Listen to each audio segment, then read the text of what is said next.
যেদিন করে দেবব্রতের ওটি থাকে ও একটু ভারী খাবার খেয়ে যেতেই পছন্দ করে, কারণ ওটিতে অনেকক্ষণ দাঁড়িয়ে থাকতে হয় আর ওর নাকি দাঁড়িয়ে থাকতে থাকতে খিদে পেয়ে যায়। আর আজকে ওকে সকালে একটু পোহা আর সাথে গ্রিন টি দিয়ে দিয়েছিলাম। আর আজকে আকাশটা সকাল সকাল এত কালো করেছে, একটু পরে কিন্তু বৃষ্টি চলে আসবে। বৃষ্টি আসার আগে দেবব্রত চলে গিয়েছিল, আর আমি এদিকে চান করে আস্তে আস্তেই দেখি বৃষ্টি অলরেডি চলে এসছে।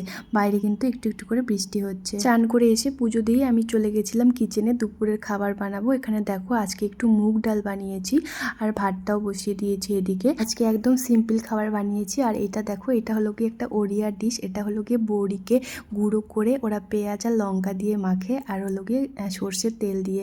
তো সেটা আমি শিখেছি ওদের কাছ থেকেই, তো বানিয়েছি। আর এখানে একটু ভেন্ডি ভাজা করছি। তো আমার রান্না বান্না প্রায় শেষ, আজকে এইটুকুই রান্না। আর এখানে দেখো কিছু জামা কাপড় গোছানোর ছিল, মানে ওই বেডশিট ফেডশিটগুলো ধুয়ে দিয়েছিলাম, সেগুলোই এখন গুছিয়ে নিচ্ছি। কিছুক্ষণ পর দেবরাত চলে আসে, তারপর আমরা দুপুরের খাওয়া খেয়ে নিয়েছিলাম ওই 2টো নাগাদ। আর এখানে দেখো আমি সব সবজি কেটে নিয়েছি, আমি বানাবো হলো গিয়ে সাম্বার। আমার দেওর বলেছে আজকে নাকি ও ইডলি বানাবে, তো আমাকে সাম্বারটা বানিয়ে রাখতে বলেছে। আর রাতেও ইডলি বানিয়েছিল। ডিনারে কিন্তু আমরা এটা দিয়েই মানে ডিনার করেছিলাম, আর কিছু ভাত ফাত বানাইনি। আর এটা কিন্তু খেতেও খুব ভালো হয়েছিল। তো আজকের ব্লগটা এখানেই শেষ করছি, আবার দেখা হবে তোমাদের সাথে নেক্সট ব্লগে। ততক্ষণ পর্যন্ত ভালো থেকো, সুস্থ থেকো, টাটা সবাইকে।